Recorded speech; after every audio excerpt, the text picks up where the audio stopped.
لفظ اصل یا شہد مذکر و مؤنث دونوں طرح استعمال ہوتا ہے۔ شہد کی مکھی کے لعاب کو اصل کہا جاتا ہے۔ عربی میں اس کے 100 سے بھی زیادہ نام ہیں۔ شہد کی فضیلت کے لیے یہی کافی ہے کہ یہ نبی کریم صلی اللہ علیہ وآلہ وسلم کی پسندیدہ غذا ہے۔ نبی کریم کا ارشاد ہے کہ مریض کے لیے میرے پاس شہد سے بہتر کوئی چیز نہیں۔ حضرت عائشہ صدیقہ رضی اللہ تعالی عنہا سے مروی ہے کہ نبی پاک صلی اللہ علیہ وآلہ وسلم کو اپنے پینے کی چیزوں میں شہد بہت زیادہ محبوب تھا۔ حضرت عبداللہ رضی اللہ عنہ سے مروی ہے کہ شہد میں ہر بیماری سے شفا ہے۔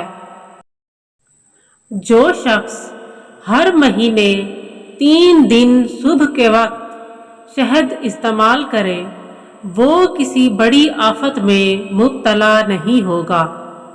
آپ صلی اللہ علیہ وآلہ وسلم کا ارشاد ہے کہ قرآن اور شہد کے ذریعے شفا حاصل کرنے کو اپنے اوپر لازم کر لو۔ شہد کے بہت سے فوائد ہیں جو کہ یہ ہیں: آنتوں، رگوں اور جسم کے زائد فضلات کو صاف کرتا ہے، رگیں کھولتا ہے۔ معدہ، جگر، گردوں اور مثانہ کو قوت بخشتا ہے۔ جگر اور سینہ کو صاف کرتا ہے۔ بلغم سے پیدا ہونے والی کھانسی میں مفید ہے۔ ٹھنڈے اور بلغمی مزاج رکھنے والوں کے لیے بہت فائدہ مند ہے۔ شہد غذا بھی ہے اور دوا بھی۔ شہد میں گوشت اور پھل رکھے جائیں تو ان کی تازگی 3 ماہ تک برقرار رہتی ہے۔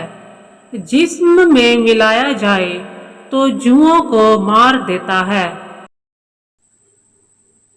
بالوں میں لگائیں تو خوبصورت اور ملائم بنا دیتا ہے۔ آنکھوں میں لگائیں تو بینائی کے لیے جلا بخش ہے۔